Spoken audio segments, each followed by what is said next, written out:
So welcome back Mavericks to new episode. हमने climate start किया था प्रीवियस एपिसोड में। आज हम उसी को कंटिन्यू करेंगे।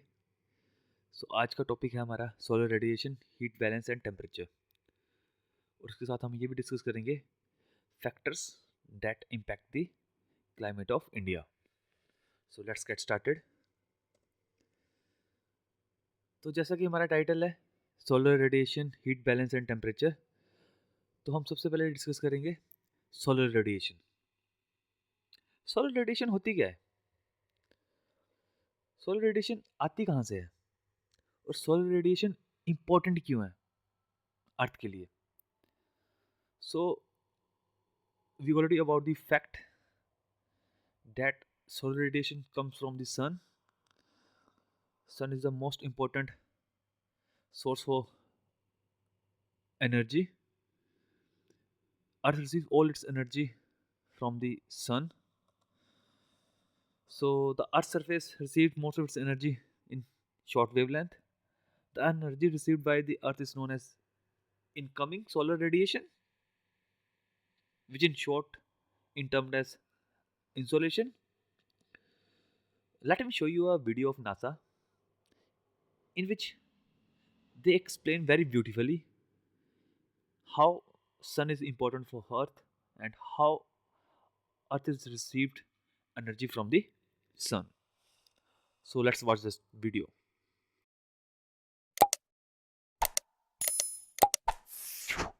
The sun pumps out energy in all directions, 24/7, and Earth soaks in it every day.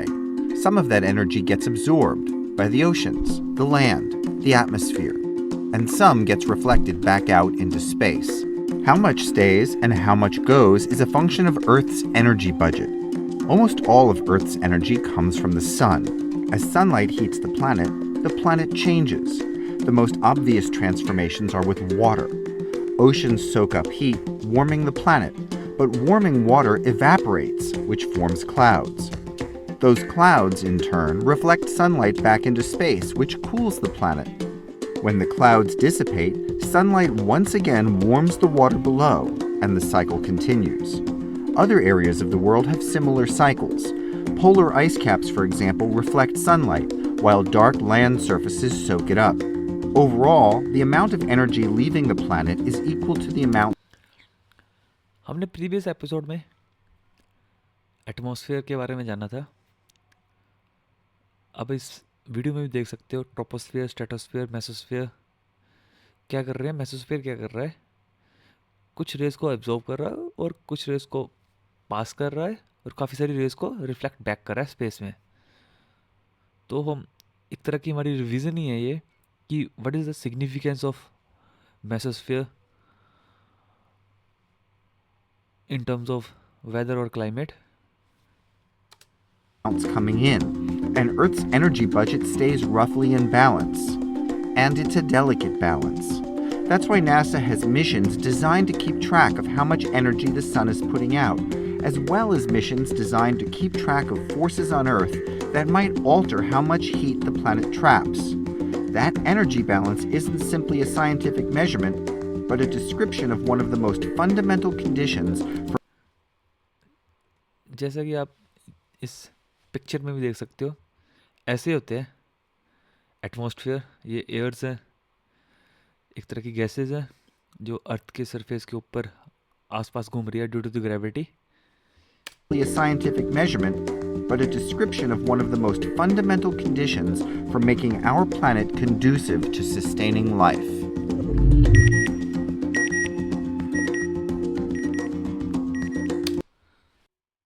So we understand from that particular video there is another interesting fact about radiation. During the revolution around the sun, the earth is farthest from the sun on 4 July. This position is called aphelion. आपको revolution और rotation में difference पता है ना? जैसे इसी में एक पर्टिकुलर टर्म है रेवोल्यूशन और रोटेशन। दोनों में क्या डिफरेंस है? दोनों में रोटेशन डिफरेंस है जब अर्थ अपने एक्सिस पे रोटेट करेगी ना, तो वो होगी रोटेशन। जैसे, और उस रोटेशन के कारण क्या होगा, उस रोटेशन के कारण मेरा क्या होगा, दिन और रात आएंगे, मतलब डे डिसाइड होगा। ओके। और जब अर्थ सन के अराउंड घूमेगी ना, तो उसको बोलेंगे रेवोल्यूशन। उसके कारण क्या होगा, मेरे डेट चेंज होगी। ओके। तो उसी के रिलेटेड ये फैक्ट है कि during, as you can see in the screen, during its revolution around the sun, the earth is farthest from the sun 152 million kilometer on 4 July. This position is called the aphelion, and second position is called perihelion on 3rd Jan. Okay. So therefore, the annual insolation received by the earth on 3rd January is slightly more than the amount received on the 4th Jan, because of the less distance from the sun. So अभी हमने देखा कि अर्थ सन से energy receive करती है, जिसको isolation भी बोलते हैं। तो जो मेरी एनर्जी रिसीव करने की कैपेबिलिटी है अर्थ की, उसमें वेरिएबिलिटी आती है। अब क्यों आती है, उसको हम जानेंगे। क्या, जैसे मेरी अर्थ स्फीयर है, क्या उसके हर पार्ट पे सेम अमाउंट ऑफ सनरेज पड़ती है, या अलग अलग? इसको हमें जानना है कि जो अर्थ है, जैसे आप डायग्राम में देख भी सकते हो, क्या पूरी अर्थ पे सेम अमाउंट की हीट एनर्जी पड़ती है, या अलग अलग अमाउंट ऑफ हीट पड़ती है? तो अलग अलग अमाउंट ऑफ हीट पड़ती है ड्यू टू दी वेरिएशन। उस वेरिएशन के पीछे फैक्टर्स क्या है, उसको हम डिस्कस करेंगे। फर्स्ट फैक्टर है the rotation of the earth on its axis. हमें पता है, we already aware about the fact that the earth is tilted 23.5 degree, as you so in the as you can see in the screen. हमारी जो earth है वो 23.5 degree tilted है towards the सन। जिसके कारण क्या हो रहा है, जब मेरी वो टिल्टेड होगी, तो कुछ सरफेस पे सनरेज डायरेक्टली पड़ेगी, और कुछ सरफेस पे कुछ एंगल के साथ पड़ेगी। ठीक है। अब जिस सरफेस पे डायरेक्टली पड़ेगी, जैसे 90 डिग्री पे डायरेक्टली पड़ेगी इक्वेटर पे, या 90 डिग्री पे डायरेक्टली पड़ेगी ना, वहाँ पे क्या होगा, हीट एनर्जी ज़्यादा होगी या कम पड़ेगी? और 47 डिग्री पे एक एंगल के साथ पड़ेगी, तो वहाँ पे हीट एनर्जी ज़्यादा आएगी या कम आएगी? सोचो। आपने बचपन में वो एक्सपेरिमेंट किए हैं, कनकेव या कन्वेक्स मिरर होता था, उसको क्या करते थे हम, फोकस करते थे एक पर्टिकुलर पेज के ऊपर। उससे क्या होता था, वो लाइट कंटिन्यू पड़ती थी उस पेज के ऊपर, वो पेज वो जलने लग पड़ता था। क्यों? क्योंकि एक पर्टिकुलर स्पेस पे वो लाइट पड़ रही थी, जिसके कारण क्या हुआ, हीट का अमाउंट उस पर्टिकुलर लोकेशन पे, पेज की पर्टिकुलर लोकेशन पे ज़्यादा हो गया, और उसके कारण क्या हुआ, फायर हो गई। तो उसी तरह अगर मेरी अर्थ की रेस स्कैटर्ड हो जाएगी, तो हीट एनर्जी कम होगी। अगर ये पर्टिकुलर लोकेशन पे पड़ेगी, तो मेरी हीट एनर्जी ज़्यादा होगी। सो 90 डिग्री पे मेरी जो सन की रेज है वो ज़्यादा इम्पैक्ट पड़ेगी, वहाँ पे हीट एनर्जी ज़्यादा आएगी एज कम्पेयर टू 47, 23 और 66। The angle of inclination of the sun, we we just discuss about that. The length of the day, obvious सी बात है, अगर दिन बड़े होंगे तो अर्थ जो मेरे हीट एनर्जी ज़्यादा अब्जॉर्व करेगी, अगर दिन छोटे होंगे तो अर्थ एनर्जी कम अब्जॉर्व करेगी। The transparency of the atmosphere, अगर बादल होंगे बीच में तो सनरेज रिफ्लेक्ट हो जाएंगे, अगर बादल नहीं होंगे तो डायरेक्ट वो नीचे आएगी। The configuration of land in terms of aspect, हम इसको एक वीडियो के हेल्प से भी समझेंगे। Let's watch that video.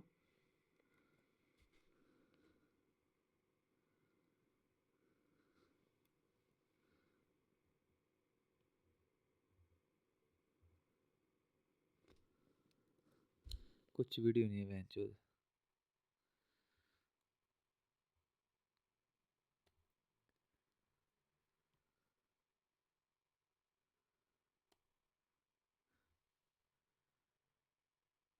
Okay, you understand. और नेक्स्ट है हमारा heat budget.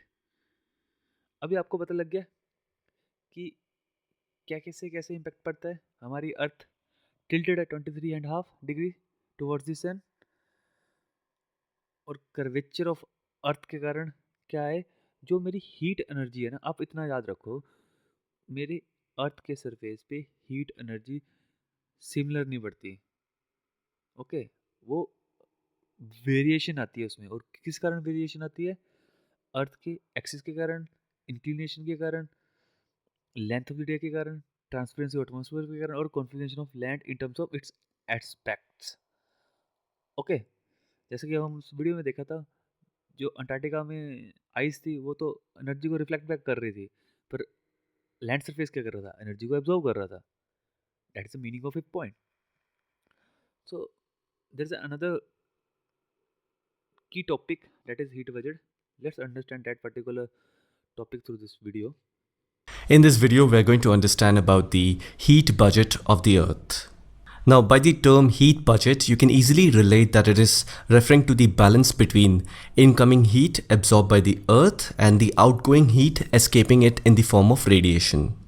And if this balance is disturbed, then Earth would get progressively warmer or cooler with each passing year. Let me illustrate with an example. Let's assume that the amount of incoming solar energy at the top of the atmosphere is 100%, which means 100% of sun rays are hitting the exosphere, the first and the outermost layer of the atmosphere. Now, while passing through the layers of atmosphere, some amount of energy is reflected, scattered and absorbed, and only the remaining part reaches the Earth's surface. So 35% of sun rays are reflected back to space, even before reaching the Earth's surface. So this 35% of reflected radiation is called albedo of the Earth. In other words, albedo means how much of the sun's energy is reflected back into space. Now, as the remaining 65% sun rays enters the atmosphere, 14% of it is absorbed within the atmosphere by water vapor, dust particles and other atmospheric gases. Now, the remaining 51% of sun rays is actually absorbed by the Earth's surface. I hope till here it is clear. Now it's time for the Earth to radiate back the 51% of heat which is received from the sun. In other words, it's time for terrestrial radiation. So this time the heat travels in vertical manner and there is a term given to it. It's called convection. So as the heat rises, 34% of the heat will be absorbed again by the atmosphere, which includes water vapor, dust particles, horizontal air movement and other atmospheric gases. The remaining 17% of the heat is radiated to space directly. If you notice, in total 48% of heat is absorbed by the atmosphere, that is 34% from terrestrial radiation and 14% from incoming solar energy. And this 48% of heat absorbed by the atmosphere is also radiated back into space. Now the total radiation is 48 plus 17 is equal to 65%. And if you remember in the beginning, we saw that 65% of heat makes it into the atmosphere. So what we can conclude from this calculation is that if the amount of heat received in the form of insolation equals the amount lost by the Earth through terrestrial radiation, which in this case we found it to be equal, that means the Earth maintains its temperature. Or in other words, the Earth neither warms up too much nor cools down too much. So I think now it is clear to you what is heat budget and how it is defined. So first हमारा topic था isolation, second था factors, and अब third है temperature. So as we know, the earth is surrounded by the atmosphere. The interaction of insolation with the atmosphere and the earth's surface creates heat which is measured in terms of temperature. तो अब जो अर्थ के अंदर temperature है वो कैसे originate होता है? अर्थ के अंदर हमें टेम्परेचर फील होता है ना, सर्दियों में ठंडा, गर्मियों में गर्म. वो कैसे फील होता है? Because of the heat energy present in the air. और वो एयर के अंदर हीट एनर्जी आती कहाँ से है? वो आती है सन से. और वो क्या करती है, जो एयर है वो उस हीट को एब्जॉर्ब कर लेती है.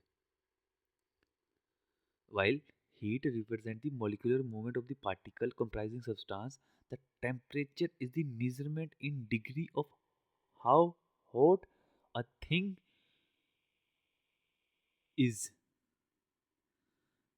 तो हम किसी भी, अगर हम सिंपल तरीके से टेम्परेचर को डिफाइन करें तो टेम्परेचर को कैसे डिफाइन करेंगे हम? What is temperature? You can say the average kinetic energy of the molecules, air molecules. Yes, we can define like that. तो इस सिनेरियो को ना इमेजिन करो, आंखें बंद करो, इस सिनेरियो को इमेजिन करो. आपकी अर्थ है.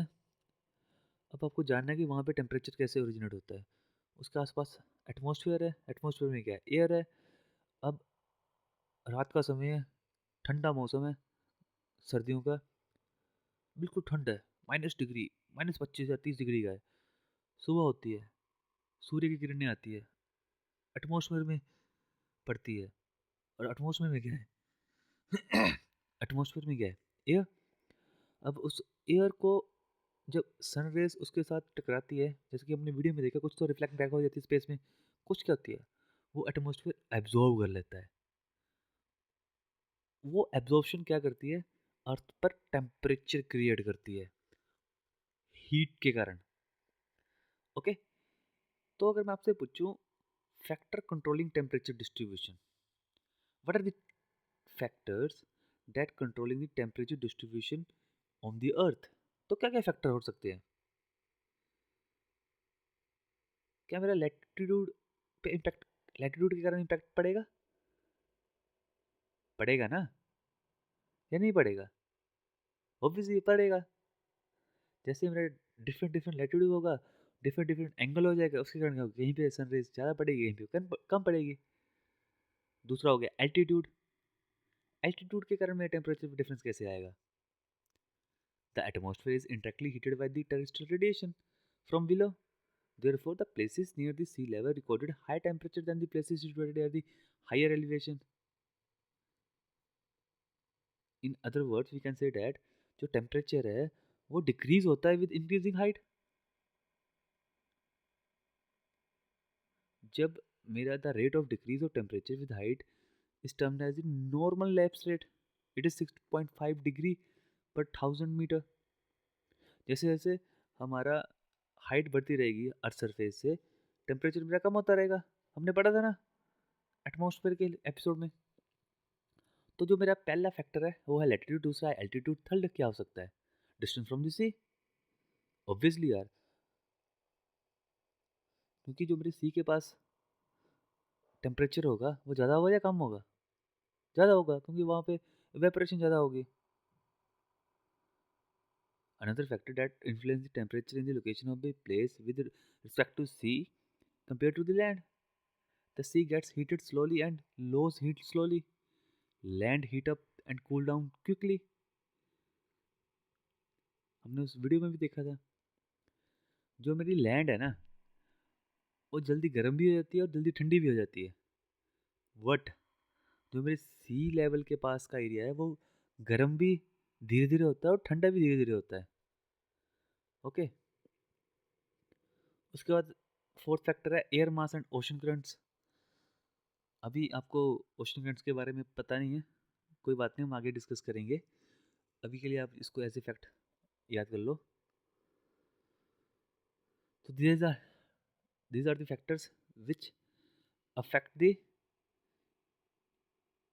temperature distribution. Sorry, टेम्परेचर, हाँ, that's टेम्परेचर डिस्ट्रीब्यूशन. तो अगर हम देखें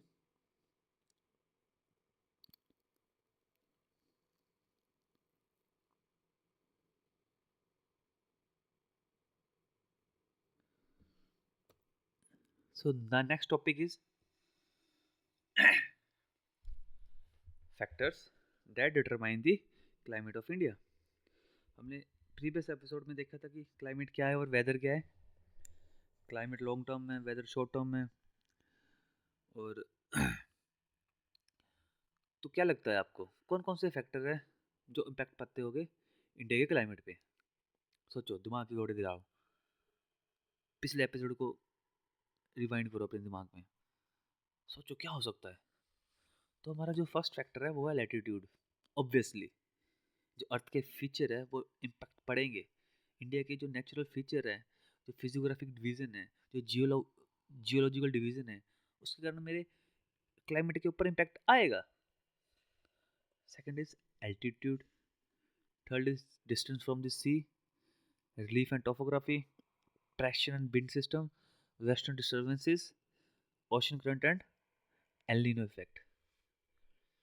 ओके, अगर मैं आपको बोलूँ ना, आपकी पूरी क्लाइमेटोलॉजी ना इन 7 पॉइंट पे डिपेंड करती है। अगर आप इन 7 पॉइंटों को अच्छे से समझ लोगे ना, तो आपको climatology near about 80 to 90%, 80 to 90% क्या मैं बोल रहा हूँ, 100% खत्म हो गई। मैं आपको अलग अलग चैप्टर करके नहीं पढ़ाऊंगा क्लाइमेटोलॉजी। अभी इन्हीं 7 चीज़ों से हम पूरी क्लाइमेटोलॉजी समझेंगे। और ओशनोग्राफी और क्लाइमेटोलॉजी यूपीएससी का फेवरेट टॉपिक है, क्योंकि इंडिया ना मॉनसून फेड एग्रीकल्चर पे बेस्ड है। जो इंडिया का एग्रीकल्चर है मॉनसून फेड बेस्ड है। नियर अबाउट 70 to 80% जो हमारा एग्रीकल्चर है ना, वो मॉनसून पे डिपेंडेंट है। तो India is vulnerable on that aspect. That climatology is very important in the perspective of UPSC. Okay, so we will start our discussion about the factors that determine the climate of India from the latitude. Okay, तो हमें पता है latitude क्या होता है, longitude क्या होता है। जैसे कि आप इस डायग्राम में देख भी सकते हो, जो मेरे वर्टिकल लाइंस है वो मेरी लॉन्जिट्यूड है, जो मेरी हॉरिजॉन्टल लाइंस है वो मेरी लैटिट्यूड है। हमने ऑलरेडी एक चैप्टर में इसको डिटेल में डिस्कस भी किया था। अगर आपको नहीं पता तो दोबारा से वीडियो को देखें और अच्छे से समझें, तभी आप इसको अच्छे से समझ पाओगे। तो जो मेरा लैटिट्यूड है वो कैसे इम्पैक्ट डालता है क्लाइमेट के ऊपर, सोचो।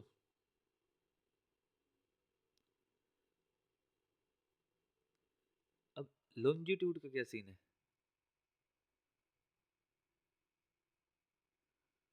और लैटिट्यूड का क्या सीन है, आपको क्या लगता है? लैटिट्यूड ज़्यादा इम्पैक्ट डालता है या लॉन्जिट्यूड ज़्यादा इम्पैक्ट डालता है? Why does latitude have a higher impact on the climate of the region rather than the longitude? बड़ा सिंपल आंसर है इसका, हमने थोड़ी देर पहले डिस्कस भी किया। हमें पता है जो हमारी अर्थ है ना, उसके ऊपर जो हीट एनर्जी वो अनइवनली डिस्ट्रीब्यूट होती है। अनइवनली डिस्ट्रीब्यूट क्यों होती है? Because of the tilt of the earth, because of the curvature of the earth. So the latitude has a higher impact on the climate because of determining the amount of solar energy a region receives, affecting temperature and weather pattern. Longitude, on the other hand, primarily influences time zones and does not significantly affect the climate.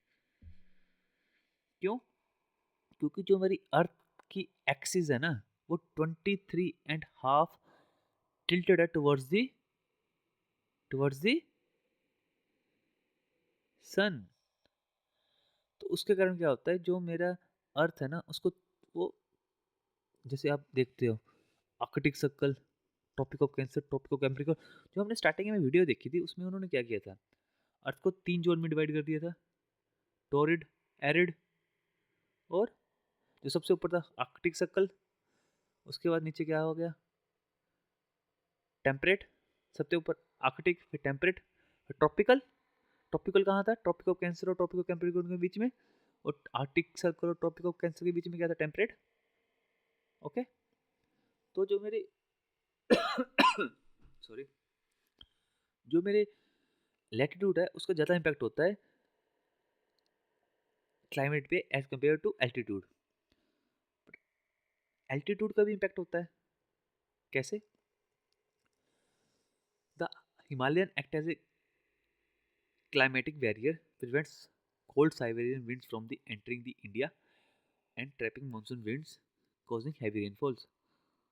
हमने starting में देखा था ना western disturbances, तो cold Siberian winds उधर से ही आती है, इसको हम जब वेस्टर्न डिस्टर्बेंसेस पढ़ेंगे तो डिटेल में डिस्कस करेंगे कोल्ड साइबेरियन विंड्स को। तो higher altitude such as Ladakh and Himachal experience cold temperature compare to plains. Okay,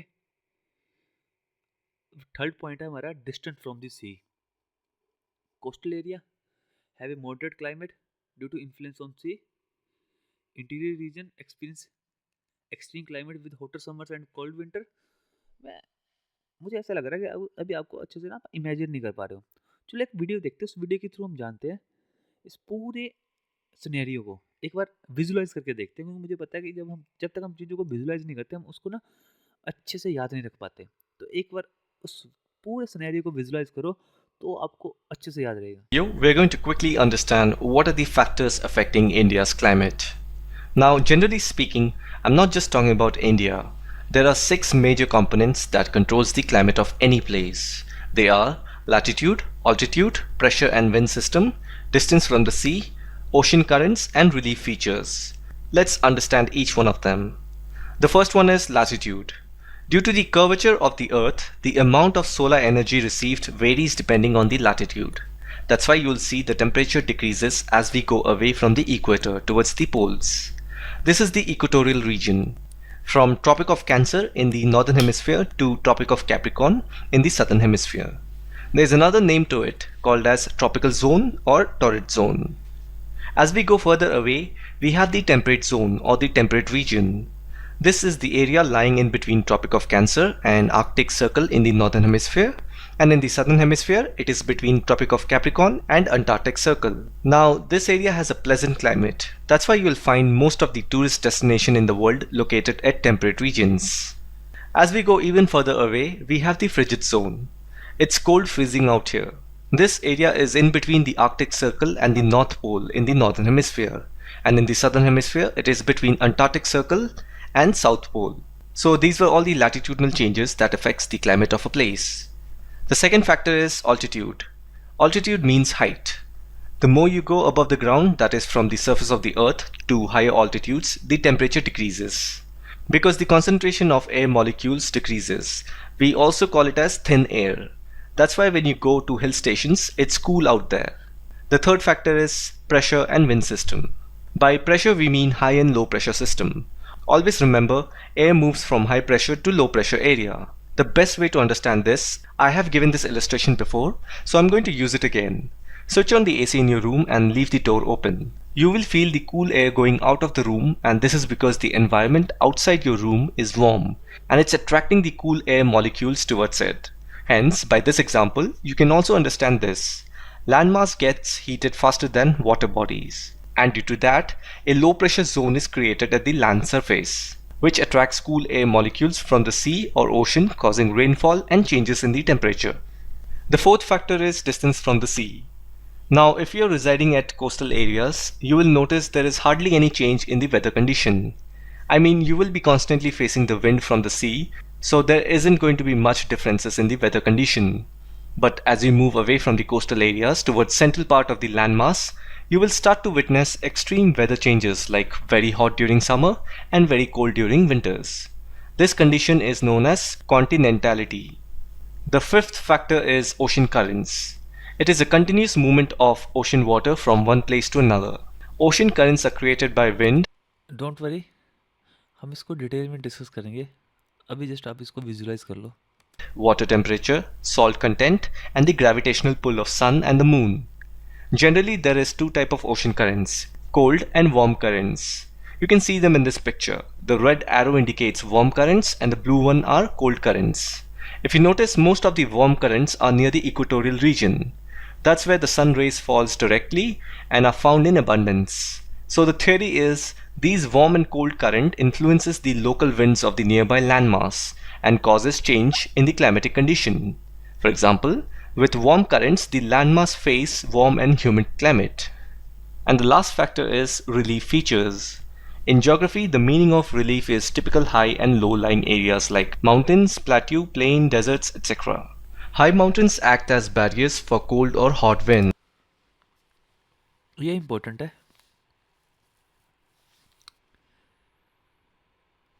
मैं दोबारा से इस डायग्राम के ऊपर आऊँगा So we already understand about the distance from the sea.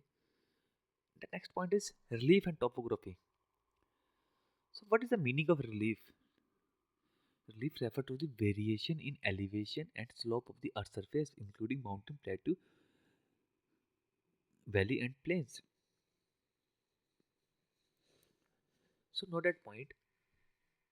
Relief का मतलब है वेरिएशन इन एलिवेशन। तो याद करो जब हमने फिजियोग्राफिक डिवीजन के बारे में पढ़ा था और जियोलॉजिकल डिवीजन के बारे में पढ़ा था तो मैंने आपको प्लेट्यू की डेफिनेशन बताई थी कि what is plateau, elevated land. Okay, तो उसको याद करो तो आपको पता लगेगा कि जो मेरे अलग अलग वेरिएशन है अर्थ सरफेस की, चाहे वो माउंटेन है, प्लेट्यू है, वैली है, उसके कारण मेरे क्लाइमेट पे कैसे इम्पैक्ट पड़ेगा। सोचो, मेरे रिलीफ के कारण कैसे मेरे नॉर्दर्न प्लेन पे अलग क्लाइमेट होगा, हिमालयन पे अलग होगा, पेनिनसुलर प्लेटू पे अलग होगा, कैसे ये मेरी फिजियोग्राफिक या जियोलॉजिकल डिवीजन इम्पैक्ट करेगी क्लाइमेट को ऊपर। So the Himalayan Deccan plateau and Indo Ganga plain represent different type of relief in India, yes, but how relief affect the climate? Relief refer to the elevation and structure of landforms such as mountain, plateau, and plains. These landforms significantly influence climate by affecting temperature, rainfall, wind pattern, and humidity. तो relief के अंदर तीन main point है, mountain, plateau और plane. हम सिर्फ mountain के बारे में डिस्कस करेंगे, माउंटेन और प्लेट्यू के बारे में। हम प्लेन्स के बारे में अभी डिस्कस नहीं करेंगे। हम प्लेन्स के बारे में तब डिस्कस करेंगे, प्लेटू और प्लेन्स के बारे में हम डिस्कस करेंगे जब हम इंडियन मॉनसून के बारे में पढ़ेंगे। अभी यहाँ पे इतना सिग्निफिकेंस नहीं है इन दो पर्टिकुलर टॉपिक को डिस्कस करने का। तो जो मेरे माउंटेन्स है वो टेम्परेचर, रेनफॉल और फॉल और विंड पैटर्न को कैसे अफेक्ट करते हैं। सबसे पहले है ब्लॉकिंग कोल्ड विंड्स। कैसे? जो मेरे टॉल माउंटेन्स है like the range of Himalaya act as a climatic barrier, prevents cold Siberian winds from entering India. तो जो मेरा वेदर है, वेदर के हमें पता है कि एलिमेंट्स क्या है, टेम्परेचर है, विंड है, ह्यूमिडिटी है। अब हमें ये भी पता लग गया कि टेम्परेचर कैसे ओरिजिनेट होता है, एयर कैसे बनती है, विंड कैसे बनती है, ह्यूमिडिटी कैसे बनती है, we know because we already discussed atmosphere and the sun isolation. तो जो मेरी टाल माउंटेन्स है वो क्या करते हैं, एक्ट एज ए बैरियर। जब मेरी हवा चलती है वो उसको स्टॉप कर देते हैं, इंडिया के अंदर जाने नहीं देते। इसके कारण क्या होता है, इसके कारण जो नॉर्दर्न इंडिया है जो मेरा वार्मर रह जाता है in the winter then region similar at the latitudes like Central Asia. Okay, that is the first point. Second is influencing rainfall, orography effect. This is a very important concept, orography effect. UPSC ने 2-3 बार पूछा भी है। When moisture laden monsoon wind hits a mountain, they rise, cool, and condense to form rainfall to the windward side. तो windward side क्या होती है? और अगर हम दोबारा से उस वीडियो के ऊपर जाएं तो हमें पता लगेगा ये मेरी माउंटेन है। मान लो इधर से मेरी एयर आ रही है तो वो क्या कर रही है, प्रिवेल कर रही है, कंडेंस हो रही है, और यहाँ पे क्या कर रही है, काफ़ी सारी बारिश कर रही है। पर जैसे ही वो उधर जा रही है, अब सारे मोस्टली बारिश उसने इधर कर ली तो ड्राई हो गई। तो इधर दैट इज रेन शेडो। ये मेरी लीवर्ड साइड है, ये मेरी विंडवर्ड साइड है। ओके, अब हम इस वीडियो को कंटिन्यू देखेंगे। Just like we have the Himalayas that protect us from the cold, chilly wind of the Arctic. This is about the Siberian wind. And it is also due to these mountains precipitation takes place.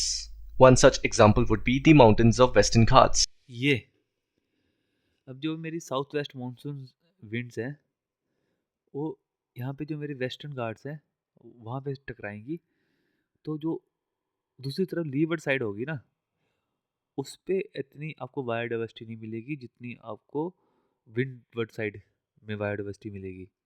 उसका major factor क्या है? Orographic rainfall that lie in the path of the rain-bearing southwest monsoon winds. So these were the 6 factors that affects the climate of India, not just. तो these are the factors that affect the climate of India: latitude, altitude, pressure, wind system, distance from the sea, ocean currents, leaf features. Don't worry, हम detail में discuss करेंगे। तो हमारा first point था blocking cold winds, जो हमारे mountain है वो क्लाइमेट को कैसे इम्पैक्ट करते हैं। सेकंड है इन्फ्लुएंसिंग रेनफॉल, ओरोग्राफी इफेक्ट। और थर्ड है क्रिएटिंग रेन शेडो रीजन। हमने ऑलरेडी देखा जो मेरी लीवर्ड साइड है वहाँ पे रेन शेडो बन रहा था। After crossing mountain the wind loses moisture creating dry condition on the levered side. The Deccan Plateau received less rainfall because of the western Ghats block the southwest monsoon. Okay. So today we discussed about sun isolation, we discussed about heat budget, we discussed about temperature, and we also discussed about the four factors which affect the climate of India. Remaining 3 factors ये थोड़े बड़े हैं क्योंकि हमें सबसे पहले समझना पड़ेगा कि प्रेशर क्या होता है, विंड क्या होती है, वो विंड ओरिजिनेट क्रिएट कैसे होती है अर्थ के ऊपर, फिर हम ओशन करंट के बारे में पढ़ेंगे, फिर एल नीनो ला नीनो इफेक्ट के बारे में भी पढ़ेंगे। तो वो थोड़ा लंबा हो जाएगा। अगर मैं वो भी आज ही कवर कर दूँ तो आपको डाइजेस्ट करने में मुश्किल आएगी चीज़ों को, क्योंकि काफ़ी सारे फैक्ट्स एक दिन में आप पढ़ोगे तो आपको पता नहीं लगेगा। तो धीरे धीरे पढ़ेंगे हम। So thank you for today. जय हिंद। We will meet in next episode. Good bye.